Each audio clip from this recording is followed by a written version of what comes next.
He had our real ironclad will professionally updated and notarized. And we put everything, the medical records, the journal, the will, into a safety deposit box. Our disaster preparation kit, he'd called it. The morning after the party, my first stop was the bank. My hands trembled as I opened the box. And there it was, his legitimate will, the medical records proving it was biologically impossible for him to be Lucas's father. His journal, and at the very bottom, a sealed envelope with my name on it. "My dearest Bridget," it began. "If you're reading this, the worst has happened, and she has tried to hurt you in my absence. Use these documents to protect yourself. You deserve to be protected from those who would take advantage of that beautiful heart of yours. I love you. Have you ever been in a situation so unbelievably twisted that all you could do was laugh? I had that moment at my nephew's first birthday party, just weeks after I buried my husband. Right as my sister announced that her baby was actually his, and she was coming for half of my house. My name is Bridget, and I became a widow at 34. My husband of 11 years, Adam, was stolen from me by a sudden aneurysm just 3 months ago. The grief was a physical weight, a constant ache in my chest. So, when his funeral was barely in the rearview mirror, the last thing I wanted to do was go to a kid's birthday party. But it was for my nephew, Lucas, and my sister, Cassandra, was expecting me. She didn't just expect me, though. She had a performance planned.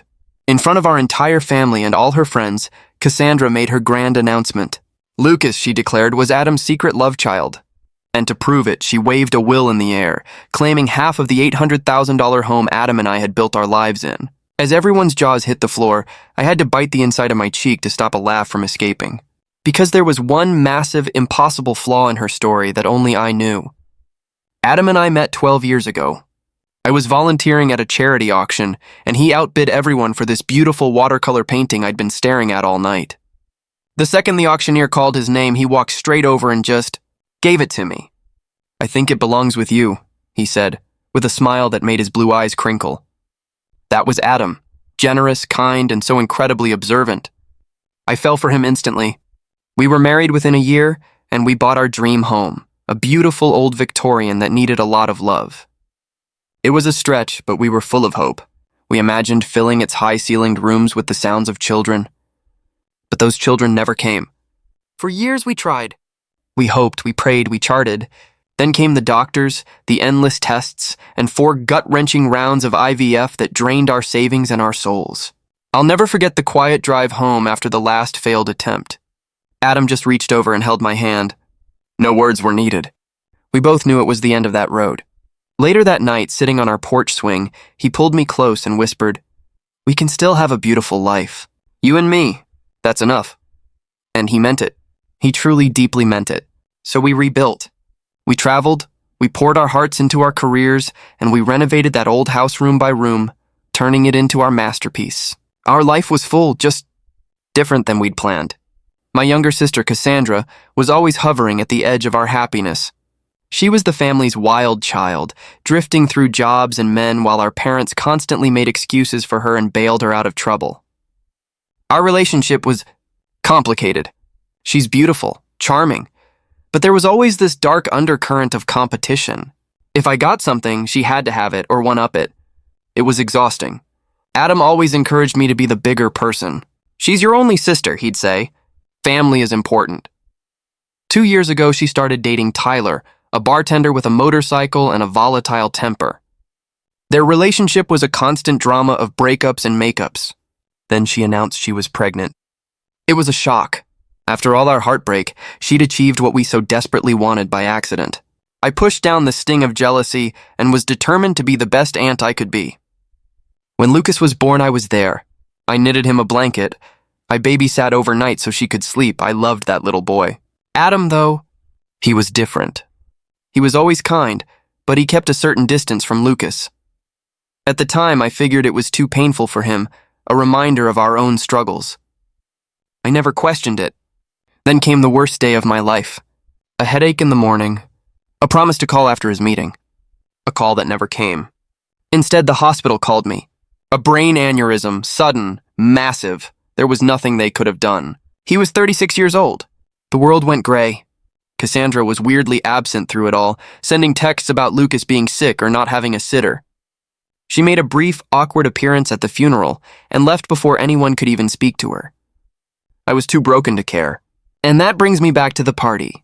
I walked into her backyard, faking a smile, and immediately felt a strange tension in the air. People were whispering. My own parents looked incredibly uncomfortable.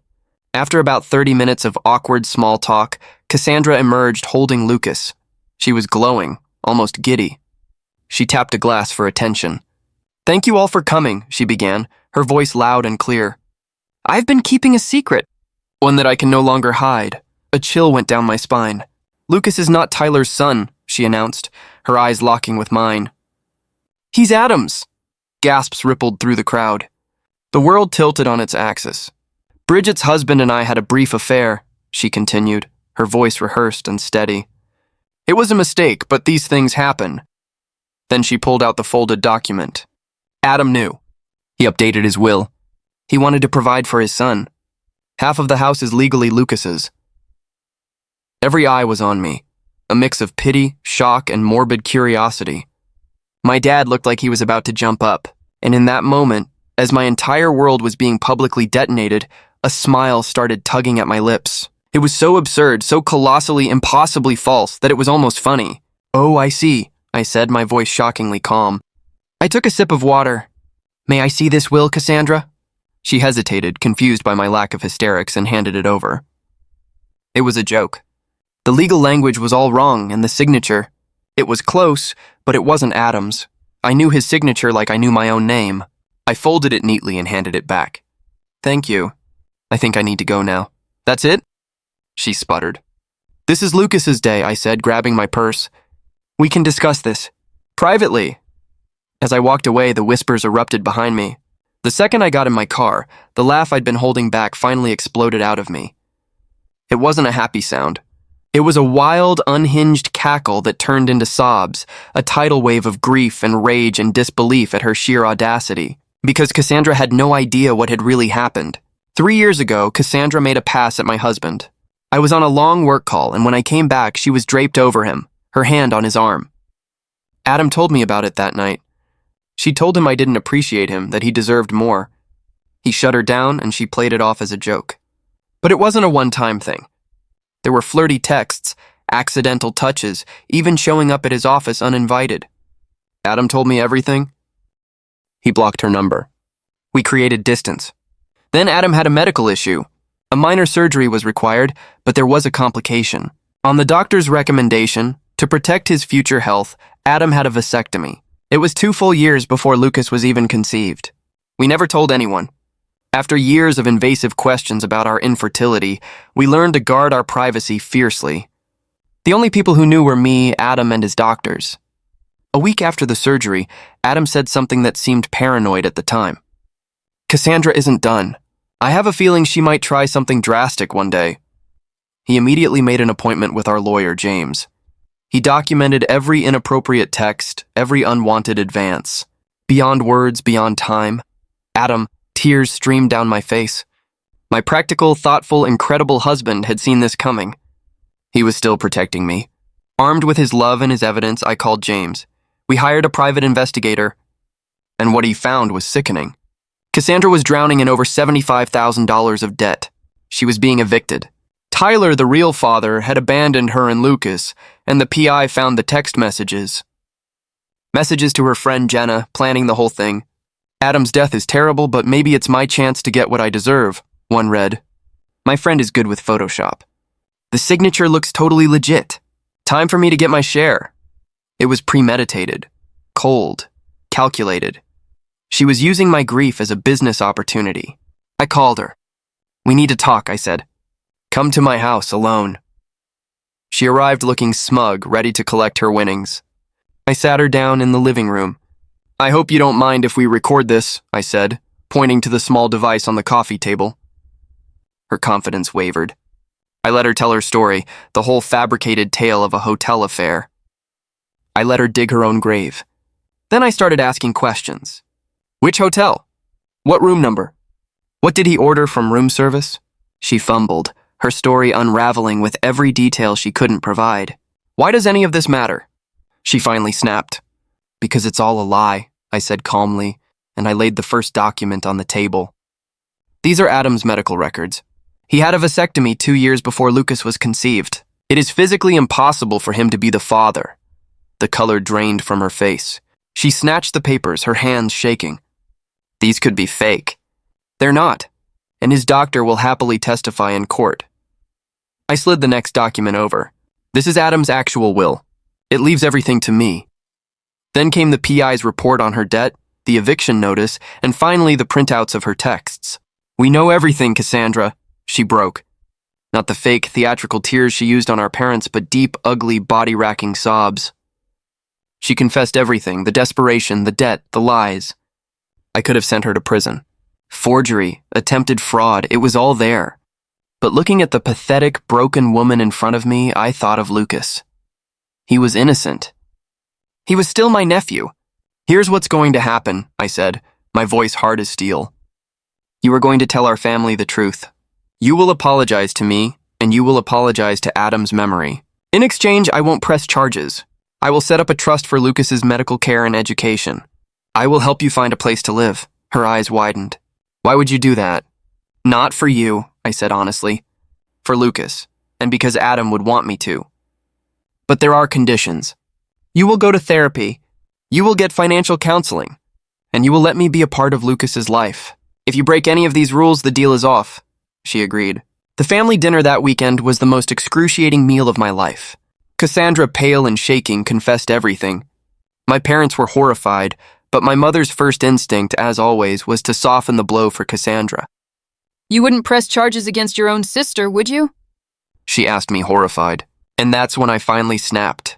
"I'm family too, Mom. I'm the one who just lost her husband and then had her sister try to destroy his memory.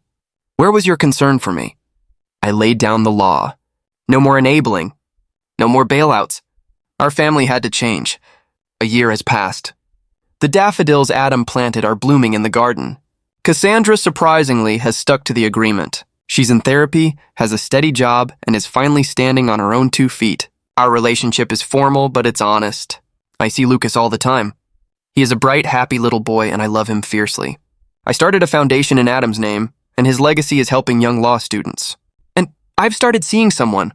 A kind, quiet professor named Michael. It's slow and it's different, but it's hopeful. Adam's foresight saved me. His love protected me even after he was gone. But this ordeal taught me about my own strength, too.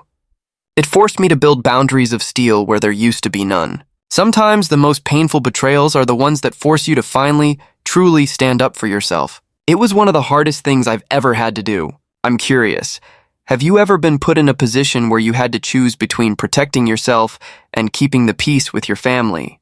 Let me know in the comments below. I'd really love to hear your stories. Rephrase the following story in a natural, emotionally powerful, and conversational tone, optimized for a narrated personal story video format on platforms like YouTube, while the length of the rephrased story must be near to the original script. It should be near or slightly longer, but not shorter than the original. Instructions. Start with a 1 to 2 sentence emotional hook that immediately grabs attention, hinting at intense conflict, injustice, a shocking twist, or a significant turning point, like betrayal or a moment of comeuppance. This hook must feel like a compelling opener that makes listeners want to continue. In the hook, use strong emotional words or punchy, dramatic language, e.g., conveying anger, sadness, shock, satisfaction, or disbelief. Additionally, in the hook, first 10 seconds, consider asking a question, dropping a shocking twist, making the listener wonder, what the hell happened next? Retell the core story. Keep all important events and narrative progression from the original. Clearly depict the escalation of conflict through specific incidents, as seen in successful dramatic stories. Remove only small, unnecessary details that do not advance the plot or emotional arc to improve pacing and focus. Aim for a similar overall length to the original, but prioritize natural flow and emotional impact over hitting an exact word count. Use short, punchy sentences at key emotional or dramatic moments. Vary sentence length throughout to maintain a natural and engaging rhythm. Voice emotion guidance. While rewriting, embed emotional expression naturally into the script through specific wording, pacing, and phrasing. Include emotionally rich inner thoughts, intense reactions, and powerful spoken lines that clearly signal emotions like anger, fear, disbelief, sadness, or satisfaction. Write in a way that allows a voice actor or AI voice to automatically pick up on the mood through tone cues, e.g., pauses, short sentences, exclamations, trailing thoughts. Use strong emotional beats to make the narration sound alive, human, and deeply personal. Emphasize the protagonist's emotions, the core conflicts, and the key turning points in the narrative strongly. Focus on their emotional journey and perspective. Write as if you are recounting the story to a close friend. The tone should be casual yet intense, feeling authentic and relatable. Focus on specific characters and situations from the story to evoke drama, e.g., my boss or my friend, at the party, when this happened. Do not embed generic platform or SEO keywords like Reddit story within the narration itself. Conclude the story with a powerful final moment, a satisfying resolution, if applicable, or a reflective lesson learned. Finally, include a direct, natural call to action inviting the audience to comment. This should feel like a genuine question or prompt for discussion related to the story. For example, what would you have done in my place? Have you ever faced something like this? Tell me what you think, I really want to know. Make sure it feels personal and encourages real responses. Input. After my husband's funeral, I went to my sister's son's first birthday party, and she announced, "My son, I your husband's child. So, as inheritance, I'll take half of your $800,000 house."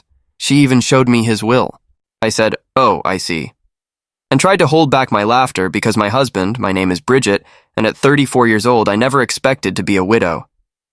3 months ago, I lost Adam, my husband of 11 years, to a sudden aneurysm. Just days after his funeral, I dragged myself to my nephew Lucas's first birthday party, where my sister Cassandra dropped a bomb. She announced that Lucas was actually Adam's son, showing everyone a will, claiming half of my $800,000 house. What she did not know was why I could barely hold back my laughter. If you are watching this from somewhere where family drama hits close to home, take a moment to like and subscribe. Trust me, you will want to hear how I handled what came next. Adam and I met 12 years ago at a charity auction benefiting children with cancer. I was volunteering helping organize the silent auction items when he outbid everyone else for a painting I had been admiring all night. It was a watercolor of the Boston skyline at sunset, vibrant oranges and purples bleeding into the harbor. After winning, he walked straight over to me and handed it over. "I noticed you looking at this all night," he said with a smile that made his blue eyes crinkle at the corners. "I think it belongs with you." That was Adam, thoughtful, observant, and generous to a fault. I fell hard and fast. We went on our first date the next evening, and it felt like we had known each other our entire lives. He was a corporate attorney, brilliant but humble, the kind of man who remembered the names of waitstaff and asked genuine questions about their lives. 8 months after we met, he proposed on the harbor with the actual skyline mirroring the painting that brought us together. We bought our Victorian home in Beacon Hill shortly after our first anniversary. It was a stretch financially at $800,000, but Adam had just made partner at his firm, and I was building a solid reputation as an interior designer. The house needed work, but it had good bones, high ceilings, and a small garden out back where I envisioned future children playing. Those children never came, not for lack of trying. For years we charted and planned and hoped. Then came the doctors, the tests, the procedures, 4 rounds of IVF that drained our savings and our spirits. I still remember the last failed attempt, the quiet drive home from the clinic. Adam reaching across the console to hold my hand, neither of us speaking because we both knew that was the end of that road. "We can still have a beautiful life," Adam said that night as we sat on our porch swing. "You and me, that is enough." And he meant it. We slowly rebuilt our dreams. We traveled. We poured ourselves into our careers. We renovated the house room by room until it was the showcase home I had always imagined. Adam supported my business when I decided to launch my own interior design firm. Our life was full, if different, than what we had first planned. My younger sister Cassandra was always in the periphery of our happiness. 4 years younger than me at 30, she had always been the wild child of the family. While I was studying design and building a business, she was bouncing between jobs and relationships. Our parents constantly worried about her, which translated to them making excuses for her behavior and bailing her out of financial troubles repeatedly. Cassandra and I had a complicated relationship from childhood.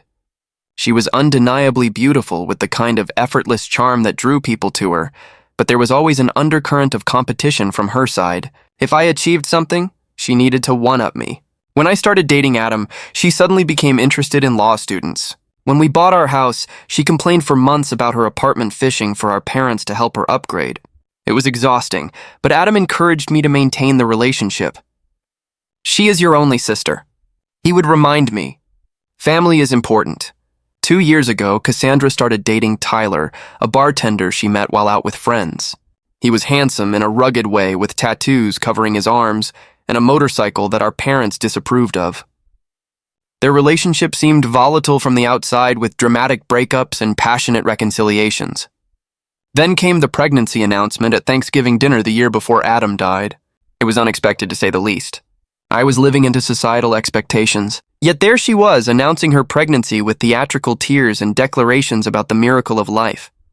I felt the familiar sting of jealousy. After all our struggles, all our heartbreak, Cassandra had accidentally achieved what we had desperately wanted. But I pushed those feelings down. I was genuinely happy for her, and I was determined to be the best aunt possible to her child.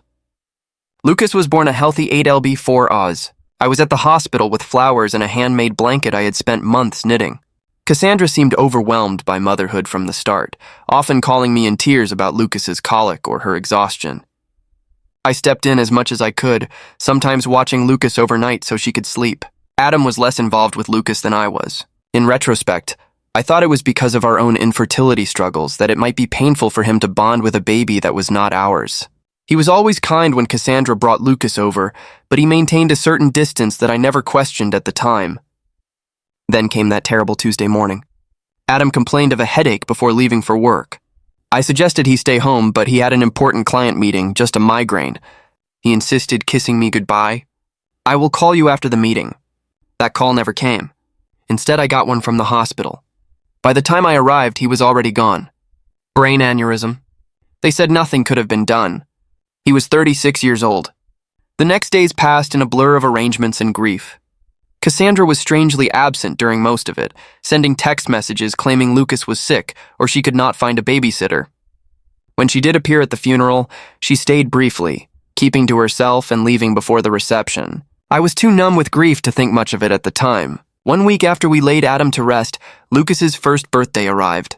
The last thing I wanted to do was attend a children's birthday party, but family obligations pulled at me. "Adam would want you to go," my mother insisted during one of her daily check-in calls. He always said, "Family comes first." So I found myself driving to Cassandra's small rental house in a less desirable part of town. A wrapped gift on the passenger seat and dark circles under my eyes that no amount of concealer could hide. I had barely slept since Adam died, spending nights staring at his empty side of the bed, reaching for a warmth that was no longer there. I parked behind a line of cars and took several deep breaths before grabbing the gift and heading inside. No one should have to fake happiness so soon after losing their husband, I thought, but I plastered on a smile and knocked on the door. Cassandra's friend Jenna opened it, her eyes widening slightly at the sight of me. "Oh, Bridget, you made it," she said, her voice oddly strained. She glanced over her shoulder before stepping aside. "Come in, everyone is in the backyard." The small house was decorated with blue balloons and streamers. A banner reading, "Happy First Birthday." Lucas stretched across the living room wall. I noticed a group of people I did not recognize clustered in the kitchen, whispering. They fell silent as I passed, their eyes following me. In the backyard, more guests stood in small groups, plastic cups in hand. I spotted my parents sitting awkwardly at a picnic table looking uncomfortable. My father stood when he saw me, relief washing over his face. "Bridget," he said, embracing me. "We were not sure you would come." "Of course I came," I replied, setting the gift on the designated table. "Where's the birthday boy?" "With Cassandra," my mother said, not quite meeting my eyes. "They should be out soon for the cake." I mingled awkwardly, accepting condolences and deflecting questions about how I was holding up.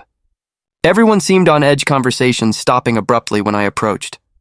I chalked it up to people not knowing how to act around a newly minted widow.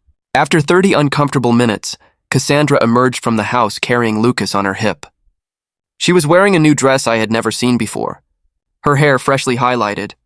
Lucas looked adorable in a little button-up shirt and bow tie, his chubby legs kicking with excitement at all the attention. Cassandra barely acknowledged me as she placed Lucas in his high chair. She seemed energized, almost giddy, moving around the yard with an unusual confidence. The guest experienced a spoon against her cup, calling for everyone's attention. Thank you all for coming to celebrate Lucas's special day, she began, her voice carrying across the yard. This past year has been full of surprises and challenges, as many of you know. The guests exchanged glances. My mother suddenly became very interested in her shoes. I have been keeping a secret. Cassandra continued, placing a hand on Lucas's head, one that I can no longer hide, especially after recent events.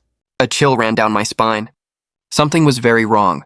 Lucas is not Tyler's son, she announced, her eyes finding mine across the yard. He is Adam's. The world seemed to stop. I heard gasps around me, felt my father stiffened beside me, but it was all background noise to the rushing in my ears. Bridget's husband and I had a brief affair 2 years ago. Cassandra continued, her voice steady and rehearsed. It was a mistake, a moment of weakness for both of us. We never meant to hurt anyone, but these things happen. I stood frozen, unable to process what I was hearing. My sister was claiming she had slept with my husband, that her son, the nephew I had lovingly cared for, was actually Adam's child. It was so absurd that I almost laughed out loud. Cassandra was not finished. She reached into her purse and pulled out a folded document. Adam knew the truth about Lucas. Before he died, he updated his will. She held up the paper. He wanted his son to be provided for. This will states that half of the house Adam and Bridget owned should go to Lucas as his biological child. Every eye in the yard turned to me. I could see the pity, the morbid curiosity, the discomfort. My parents looked strict and my father half standing as if unsure whether to intervene. And then to everyone's surprise, including my own, I felt a smile tugging at my lips. Not a happy smile, but the kind that comes when something is so outrageously false that it becomes almost comical. I pressed my lips together, trying to contain the inappropriate laughter bubbling up inside me. Oh, I see, I said finally, my voice calm and even. I took a sip of water to buy time to push down the urge to laugh in my sister's face. May I see this will, Cassandra? Her confident expression faltered slightly. She clearly had not expected this reaction. Slowly, she walked over and handed me the document, a typed page with what appeared to be Adam's signature at the bottom. I scanned it quickly, noting inconsistencies immediately. The formal language was all wrong. Nothing like the legal documents I had seen Adam bring home. And the signature, while similar to Adam's, was clearly forged. The connecting stroke between the A and D was wrong. The final flourish too pronounced. I carefully folded the paper and handed it back to her. Thank you for sharing this with me. I think I need to go now, that is it? Cassandra asked, confusion evident in her voice. You are not going to say anything else? Not right now, I replied calmly, gathering my purse. This is Lucas's day. We can discuss this privately later. I said goodbye to my shell-shocked parents, promising to call them soon. As I walked to my car, I could hear the murmurs behind me, the party atmosphere completely shattered. Once inside my car, safely out of view, I finally let out the laugh that had been threatening to escape. It started small, then grew until tears were streaming down my face. Not tears of joy, but a strange mix of grief, anger, and incredulous disbelief at my sister's audacity. Because there was something Cassandra did not know. Something Adam and I had never shared with anyone. Something that made her elaborate lie not just hurtful, but impossible. The truth about Adam and Cassandra began 3 years ago, long before Lucas was even conceived. We had invited my sister over for dinner to celebrate her new job at a marketing firm, her longest employment to date. Adam had prepared his famous lasagna, and we had opened a good bottle of wine. It was a pleasant evening until I excused myself to take a work call from a client having a design emergency. The call took longer than expected, nearly 20 minutes of talking a wealthy client through hanging artwork. When I returned to the dining room, the atmosphere had changed. Adam looked uncomfortable, and Cassandra was sitting much closer to him than when I had left her hand on his arm, laughing at something I had not heard. I thought nothing of it at the time. Cassandra had always been affectionate, and the wine had been flowing freely. But later that night, as we were getting ready for bed, Adam seemed troubled. There is something I need to tell you, he said, sitting on the edge of our bed, and I do not want it to cause problems between you and your sister, but I also do not want to keep secrets from you. He explained that while I was on the phone, Cassandra had made a pass at him. Nothing dramatic, just inappropriate comments about how lucky I was to have him, followed by a suggestion that he deserved someone who could truly appreciate him. When he had rebuffed her, she laughed it off as a joke, saying I was too sensitive if he thought she was serious. I was hurt but not entirely surprised. Cassandra had always pushed boundaries. We decided to let it go as an isolated incident, something caused by wine and her usual competitive nature, but it was not isolated.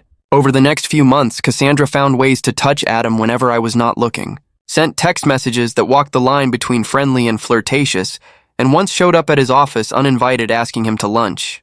Each time, Adam gently but firmly maintained boundaries and told me immediately afterwards after the office incident, we confronted my parents about Cassandra's behavior. It did not go well. They suggested Adam was misinterpreting friendly gestures and that Cassandra just looked up to him as a brother. My mother even suggested with good intentions but terrible judgment that perhaps Adam was feeling flattered by the attention and exaggerating the situation. That night, Adam and I made a decision. We would create distance from Cassandra without causing a family rift. We declined invitations that included her, made sure we were never alone with her, and Adam blocked her number on his phone after she sent a particularly suggestive late-night message. Then came the medical issue that changed everything. Adam had been experiencing pain for weeks before finally seeing a urologist. The diagnosis was a varicocele, an enlargement of veins within the scrotum requiring surgery. The procedure went well, but there was a complication. The doctor recommended a vasectomy during the same surgery due to the extensive nature of the varicose and potential for recurrence. It was a difficult decision, especially given our past fertility struggles, but we agreed it was the right choice for Adam's health. The vasectomy was performed 2 years before Lucas was conceived. We kept this medical information private. Even our parents did not know. After years of invasive questions about our childless status, we had learned to protect our privacy around reproductive issues. The only people who knew were Adam, myself, and Adam's doctors. After the surgery, as Adam was recovering, he made a prediction that seemed paranoid at the time. "Cassandra is not done," he said, sitting in our garden with an ice pack discreetly positioned. "I have a feeling she might try something more drastic one day." I laughed it off, but Adam was serious. The next week, he scheduled an appointment with our family attorney, James Wilson. I went with him, listening as Adam detailed Cassandra's behavior and his recent medical procedure. James recommended documenting everything, the unwanted advances, the medical records confirming the vasectomy, even text messages and emails from Cassandra. You never know what might become relevant. James advised better to have documentation and never need it than wish you had it later. We followed his advice, creating a file of everything related to the situation. Adam also updated his will properly through official channels, making sure everything would come to me in the event of his death. James kept copies of all documents, and we placed the originals in a safety deposit box at our bank. Just in case Adam had said when we locked the box, though, I planned to be around to deal with any of Cassandra's drama for at least another 50 years. The morning after Lucas's birthday party, I drove straight to the bank. The manager, who had known Adam and me for years, expressed condolences as he led me to the vault. I sat alone in the small viewing room and opened the box Adam and I had filled with what he jokingly called our disaster preparation kit. Inside was exactly what I needed. Adam's legitimate will notarized and properly executed, leaving everything to me. Medical records detailing his vasectomy 2 years before Lucas's conception, making it biologically impossible for him to be the father. A journal Adam had kept documenting every inappropriate interaction with Cassandra, including dates, times, and exact quotes. Printed copies of text messages she had sent him. A letter from our attorney confirming that he had witnessed Adam's legitimate will and was available to verify its authenticity. And at the bottom of the box, a sealed envelope with my name written in Adam's familiar handwriting. With trembling fingers, I opened it and began to read. "My dearest Bridget, if you are reading this, something has happened to me, and you have needed to access these documents. I hope it is many years from now when we are old and gray, and Cassandra's antics are nothing but a distant memory we laugh about. But if not, if the worst has happened and she has tried to hurt you in my absence, please know that I tried to prepare for every possibility. Use these documents to protect yourself. I know how much you value family, how loyal you are to those you love, but you deserve to be protected from those who would take advantage of that beautiful heart of yours. I love you beyond words, beyond time. Whatever happens, know that, Adam." Tears streamed down my face as I read his words, feeling his love and protection reaching out to me even after death. My practical, thoughtful husband had anticipated this. Not the specific scenario, perhaps, but the possibility that Cassandra might try to use his death to her advantage. I carefully returned everything to the box except what I needed: copies of the medical records, the legitimate will, and selected journal entries. Then I called James Wilson and scheduled an appointment for that afternoon. James Wilson's law office was in a converted brownstone in downtown Boston, the kind of place that exuded old money and discretion. I had only been there a handful of times with Adam, but the receptionist recognized me immediately, her expression softening with sympathy. "Mrs. Preston," she said, standing to greet me, "Mr. Wilson is expecting you. Please accept my condolences for your loss." James was in his 60s with silver hair and reading glasses perched on the end of his nose. He had been Adam's mentor when Adam first joined the firm, and they had maintained a close friendship even after Adam moved to a different practice. He stood when I entered, coming around his desk to embrace me briefly. "Bridget," he said, gesturing for me to sit. I was devastated to hear about Adam. He was one of the good ones. He was, I agreed, my voice catching slightly, and it seems he was also right about preparing for the worst with my sister. I explained what had happened at the birthday party, showing him the forged will Cassandra had presented. James examined it, his expression growing increasingly concerned. "This is an amateurish forgery," he said finally. "The language is all wrong, and the signature, while similar, would never stand up to expert analysis. But the fact that she created this at all is deeply troubling." I showed him the documents from the safety deposit box, the medical records confirming Adam's vasectomy, the legitimate will, and Adam's journal documenting Cassandra's behavior over the years. "Adam was nothing if not thorough," James said, reviewing the materials. "These medical records alone disprove her claim about Lucas's paternity. The vasectomy was performed 2 years before the child was conceived. It is biologically impossible for Adam to be the father." "What should I do?" I asked. "I do not want to humiliate her publicly, but I cannot let her take half of our home based on a lie." James leaned back in his chair. "Considering first, we need more information. I recommend hiring a private investigator to look into Cassandra's current situation. There is likely a motivation beyond simple cruelty here. People rarely attempt fraud of this nature without financial pressure." He recommended Frank Delaney, a former police detective who now worked as a private investigator, often on cases for the firm. I agreed, and James made the call immediately, explaining the situation in broad strokes. Frank arrived an hour later, a stocky man with a Boston accent and no-nonsense attitude. He took detailed notes as I explained the situation, asking pointed questions about Cassandra's relationship, history, employment, and financial status. I realized how little I actually knew about my sister's current circumstances. We had grown further apart since Lucas's birth, with my attempts to be involved as an aunt often rebuffed or taken for granted. "I will need a few days," Frank said when I had finished. "My preliminary focus will be on her financial situation and relationship with the child's actual father." "Is there anything else you can tell me about him?" I shared what little I knew about Tyler, the bartender Cassandra had been dating when she became pregnant. I had only met him a handful of times, and he had seemed uninterested in family gatherings. Last I heard, they were still together, but she rarely mentions him anymore. I said he was not at the party yesterday, which I thought was strange for the father of the birthday boy. Frank nodded, making another note. "That is a good starting point. I will be in touch soon." 3 days later, Frank called requesting a meeting at James's office. When I arrived, both men were reviewing documents spread across the conference table. Mrs. Preston Frank began once we were seated. "I have uncovered some concerning information about your sister's situation.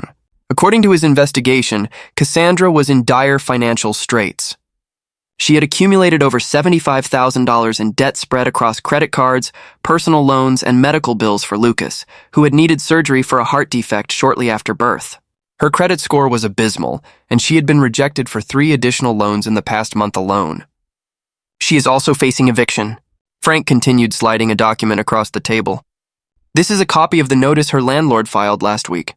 She has until the end of the month to pay 4 months of back rent or vacate the property." As for Tyler, he had apparently abandoned Cassandra and Lucas shortly after the birth, moving to Seattle with a new girlfriend.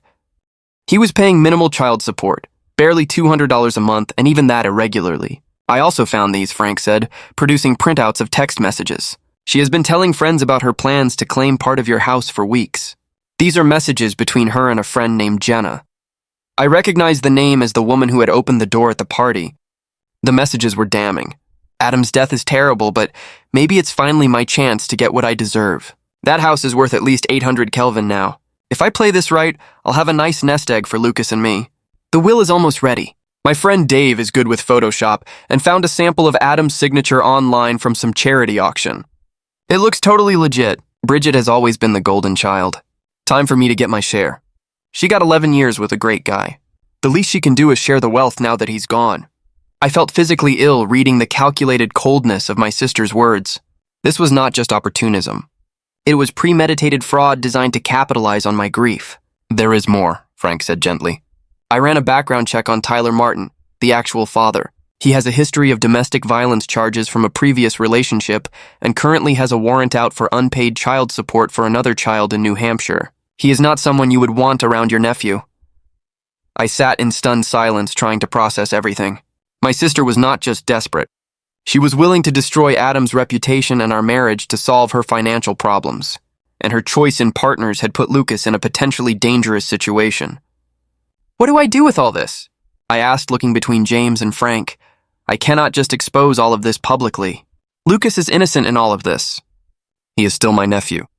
James removed his glasses, rubbing the bridge of his nose. You have several options, Bridget. We could file charges against Cassandra for attempted fraud and forgery that would likely result in criminal penalties for her, possibly even jail time given the amount of money involved. Or he continued, seeing my distress. We could handle this privately, confront her with the evidence, require her to retract her claims, and potentially work out an arrangement that protects both you and the child. I left the meeting with a heavy heart and a folder full of evidence. That evening, I called my therapist, Dr. Laurel Chen, whom I had been seeing since Adam's death, and scheduled an emergency session. In her calm, plant-filled office, I unloaded the entire situation. I am so angry I can barely see straight, I admitted. But Lucas is just a baby. None of this is his fault. And despite everything, Cassandra is still my sister. Dr. Chen listened attentively, asking occasional questions about my relationship with Cassandra throughout our lives. It sounds like this pattern of competition and manipulation has existed since childhood, she observed. The current situation is an escalation, not an anomaly. What would you do? I asked desperately. I cannot tell you what decision to make, she replied, but I will say that compassion does not mean allowing yourself to be victimized.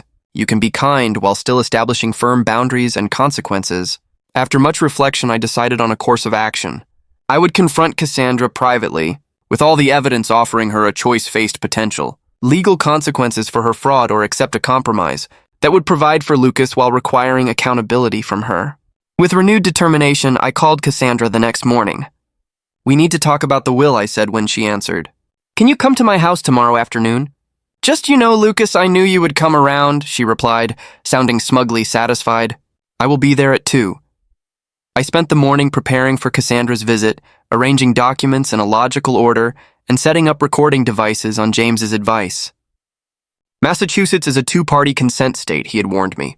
So, you cannot record her secretly, but you can ask for her permission at the start of your conversation, framing it as a way to ensure you both have a record of any agreement reached. At precisely 2, the doorbell rang. I took a deep breath, steadying myself before opening the door. Cassandra stood on the porch looking polished in a new outfit, her confidence evident in her posture. Come in, I said, leading her to the living room where I had set up 2 chairs facing each other, a coffee table between them with a recorder, water glasses, and a folder of documents. I hope you do not mind if we record our conversation. It seems prudent given the legal nature of what we are discussing.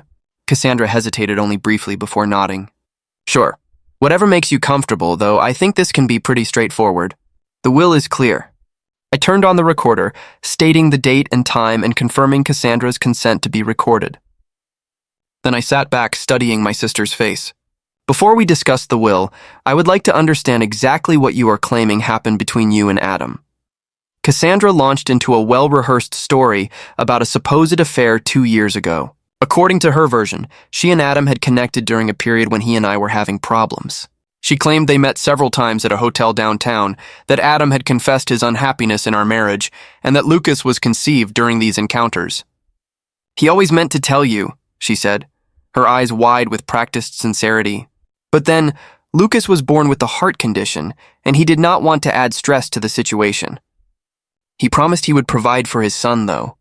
I listened without interrupting, noting the inconsistencies in her timeline and the details that contradicted what I knew about Adam's schedule during that period. When she finished, I began asking questions. Which hotel did you meet at? I asked. The Mandarin Oriental, she replied quickly. And what room do you remember? She faltered slightly. It was on a high floor. I do not recall the exact number. What days of the week did you usually meet? Tuesdays, sometimes Thursdays? When he told you he was working late, I continued with increasingly specific questions. What did Adam typically order from room service? What side of the bed did he prefer? Did he shower before or after details that only someone who had actually been intimate with Adam would know? Cassandra grew increasingly flustered, her answers becoming vague or contradictory. Why does any of this matter? She finally snapped. The point is that Lucas is Adam's son, and the will proves Adam wanted to provide for him. Actually, I said calmly, opening my folder, both of those claims are demonstrably false. I placed the medical records on the table between us. 2 years before Lucas was conceived, Adam had a vasectomy following surgery for a varicocele. It was completely successful, confirmed by follow-up tests. It was physically impossible for him to father a child after that procedure. Cassandra's face drained of color. She picked up the medical records with trembling hands, scanning the clinical language and dates. These could be faked, she said weakly. They are not, I replied. And Adam's doctor is prepared to testify to their authenticity if necessary. But that is just the beginning. Next, I produced the legitimate will notarized and properly filed with the court. This is Adam's actual will prepared by James Wilson and witnessed by 2 partners at his firm. As you can see, it leaves everything to me with no mention of Lucas. Cassandra's confidence was visibly crumbling, but she attempted to rally. He must have changed it after this was drawn up. The will I have is more recent. The will you have? I said evenly as a forgery, a poor one, I might add. James has already identified multiple legal inconsistencies in the language, and the signature is clearly fake. Creating a fraudulent will is a felony in Massachusetts, punishable by up to 5 years in prison. I continued methodically presenting evidence. Adam's journal documenting her inappropriate advances, the text messages between her and Jenna discussing the plan. And finally, the report from Frank's investigation detailing her financial troubles, eviction notice, and Tyler's abandonment. We know everything, Cassandra, I said, as she sat in stunned silence. The question now is what happens next. For a long moment, she did not speak. Then, to my surprise, she began to cry. Not the theatrical tears I had seen her use to manipulate our parents, but deep, body-racking sobs. I did not know what else to do, she finally said between gasps. I am going to be homeless. Lucas and I will be out on the street in 2 weeks. Tyler left us with nothing. The medical bills just keep coming. I thought if I could just get some money from the house, so you decided to destroy Adam's reputation. I asked, my voice hardening. To tell everyone he cheated on me, to forge legal documents. I was desperate. She shouted, her sadness turning to anger. You have everything. This big house, a successful business, everyone's respect. What do I have? A baby with a heart condition, $75,000 in debt, and an eviction notice. You try making good decisions in that situation. Her outburst hung in the air between us. The raw honesty of it, stripped of the manipulation and lies, reached something in me. Not forgiveness, not yet, but perhaps understanding. Lucas's Tyler's son is not he, I asked more gently.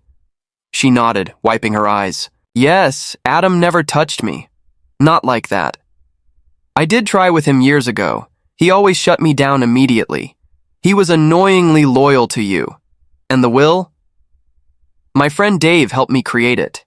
He does graphic design and thought it would be easy to fake a signature. I was going to use it to pressure you into giving me money. I never thought you would actually look into it so thoroughly. I turned off the recorder and sat back, considering my next move. Cassandra watched me nervously, clearly expecting the worst. I could press charges, I said finally. What you did was illegal, not to mention cruel and calculated.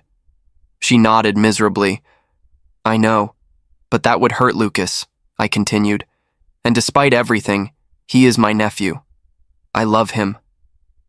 I leaned forward, making sure she was looking directly at me. So, here is what is going to happen. You are going to tell everyone the truth, that you lied about the affair, that Lucas is not Adam's son, and that you forged the will. You will apologize publicly to me and to Adam's memory. And then, what she asked, her voice small, we will still be evicted. I am not finished, I said, in exchange for your full confession and a legal agreement never to attempt anything like this again. I will help you and Lucas, not by giving you half my house, but by setting up a trust fund. For Lucas's education and medical needs and helping you find stable housing. Her eyes widened. Why would you do that after what I did? Not for you, I said honestly. For Lucas, and because Adam would want me to help his nephew. Even if that nephew's mother tried to destroy his reputation, there will be conditions, I continued. You will enter therapy and financial counseling. You will maintain steady employment, and you will allow me to be part of Lucas's life to ensure he is being properly cared for. If you violate any of these conditions, the support stops immediately. Cassandra was quiet for a long moment, processing everything. I do not deserve your help. She finally said, No, I agreed you do not. But Lucas deserves a stable home and medical care, and I deserve to have my husband's memory untarnished. This solution gives us both what we need. After further discussion of the details, Cassandra agreed to my terms. We would meet with James the next day to formalize the agreement, and she would make her public confession at a family dinner the following weekend. As I showed her out, she paused at the door. I really am sorry, Bridget. I have been jealous of you my whole life. Everything always seemed to come so easily to you. Nothing about my life has been easy, I replied. You just never bothered to look past the surface. Maybe it is time you started. The family dinner I arranged for Saturday evening was tense from the start. My parents arrived early, my mother bringing her signature lasagna as a peace offering. I do not know what this is about, she said as she set the dish on my counter. But Cassandra has been calling us in tears, saying you are forcing her to come to some sort of family meeting. Just wait until everyone is here, I replied, pouring her a glass of wine. This needs to be addressed once with everyone present. By 7 o'clock, we were all seated around my dining room table. My parents, Cassandra, without Lucas, who was with a babysitter, and me. James had advised me to record this conversation as well, and a small recorder sat in the center of the table. Thank you all for coming, I began after explaining the recording. I have asked Cassandra to share some important information with you. Cassandra. My sister looked pale and uncomfortable, her usual confidence nowhere to be seen. She stared down at her plate as she spoke. I lied about Lucas being Adam's son, she said, her voice barely above a whisper. Adam and I never had an affair. Lucas is Tyler's child, and I forged the will I showed at the birthday party. My parents stared at her in shock. But why would you do such a thing? My father demanded. Do you have any idea what that claim did? To your sister? To Adam's reputation, Cassandra explained her desperate financial situation, her voice gaining strength as she detailed the mounting debts, Tyler's abandonment, and the eviction notice. As she spoke, I could see my mother's expression shifting from shock to sympathy. Oh, honey, she said when Cassandra finished. Why did not you just come to us for help? You did not need to make up such terrible lies. Would you have given me $400,000? Cassandra asked bluntly. Because that is what I would have gotten if my plan had worked. Half the value of Bridget's house. Of course, we could not give you that kind of money, my father said. But we could have helped with the rent, at least temporarily. Instead, you chose to try to defraud your own sister while she was grieving her husband. I know it was wrong, Cassandra admitted. Bridget has already made that abundantly clear. She has the evidence to press charges against me if she wanted to. My mother turned to me in alarm. You would not do that to your own sister, would you? Bridget? I felt a flash of frustration at her immediate defense of Cassandra. Even now I could, I said firmly. What she did was not just immoral, but illegal. Forgery and fraud are felonies. But she is family, my mother insisted, and she has Lucas to think about. I am family too, I replied, my voice rising slightly. Your daughter too, the one who just lost her husband and then had to defend his memory against false accusations of infidelity. Where was your concern for me in all this? My father looked uncomfortable, shifting in his seat. Of course we care. About you, Bridget, but Cassandra has always needed more help, more guidance. And whose fault is that? I asked. You have been bailing her out of her poor decisions her entire life. Maybe if you had let her face consequences occasionally, she would not have escalated to criminal behavior. My mother gasped. That is hardly fair, Bridget. We have always treated you girls equally." Cassandra surprisingly shook her head. "No, Mom, you have not. Bridget is right. You always made excuses for me, always found ways to fix my mistakes. It did not help me. It just made me think I could do whatever I wanted without consequences." My parents looked stunned at this admission. For perhaps the first time, Cassandra was taking responsibility rather than deflecting blame. "So, what happens now?" my father asked, looking between us. "Is Cassandra going to jail?" "No," I said. "I have decided not to press charges under certain conditions." I outlined the agreement Cassandra and I had reached with James's help, the trust fund for Lucas, the therapy and financial counseling requirements, and the stable employment condition. "That is very generous," my father said, looking relieved, especially after what she did. "It is more than generous," Cassandra agreed quietly. "It is more than I deserve." While my mother said, brightening, "This is all working out for the best." Then Cassandra has apologized. "Bridget is helping with Lucas and we can put this ugly business behind us." "It is not that simple, Mom," I said firmly. "Trust has been broken here. The healing will take time if it happens at all, and there need to be boundaries going forward." "What kind of boundaries?" she asked, looking worried. "For one thing, I need you both to stop enabling Cassandra's behavior. No more bailouts, no more excuses. She needs to stand on her own feet with appropriate support that does not perpetuate dependency." My father nodded slowly. "That seems reasonable, and I need you to respect that my relationship with Cassandra will be different now. I am involved in Lucas's life because I love him and want the best for him. But Cassandra and I will not be close the way we once were, at least not for a long time." My mother looked distressed. "But we are family.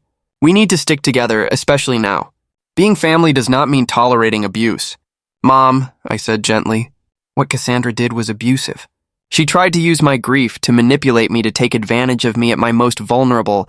That has consequences even within a family."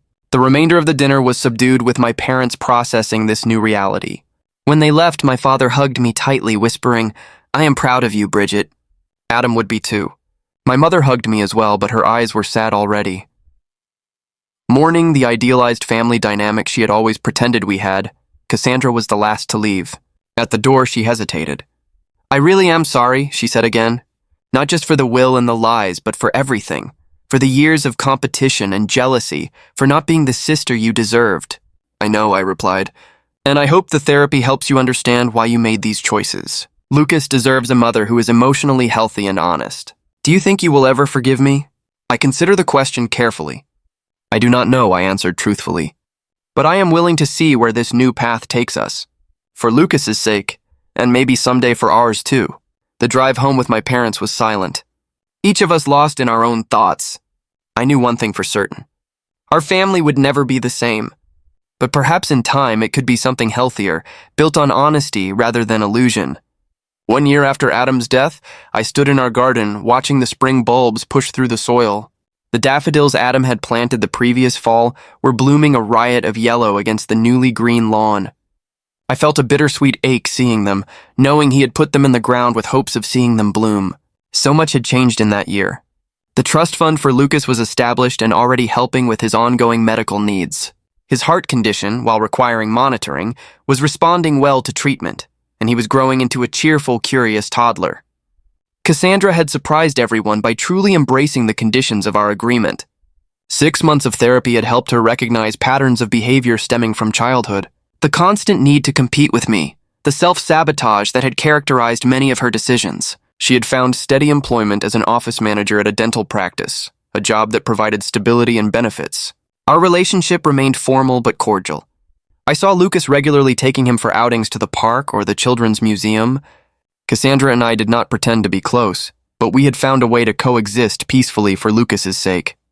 My parents had struggled initially with the new boundaries I had established. My mother especially found it difficult to accept that her daughters would not have the close relationship she had always envisioned. But over time, they too had adjusted learning to support Cassandra without enabling her dependency. As for me, the grief support group I had joined shortly after Adam's death had become a lifeline. 12 strangers bound together by loss had become friends, understanding each other in ways that even well-meaning family and friends could not. We met weekly, sharing our journeys through grief, celebrating small victories and supporting each other through the inevitable setbacks. 3 months after the confrontation with Cassandra, Vi had established the Adam Preston Foundation for Legal Education, providing scholarships to students from underprivileged backgrounds interested in corporate law.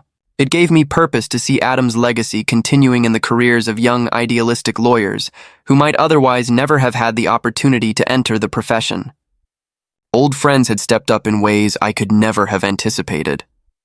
Adam's law partners checked in regularly, inviting me to dinners and events, making sure I was not isolated in my grief.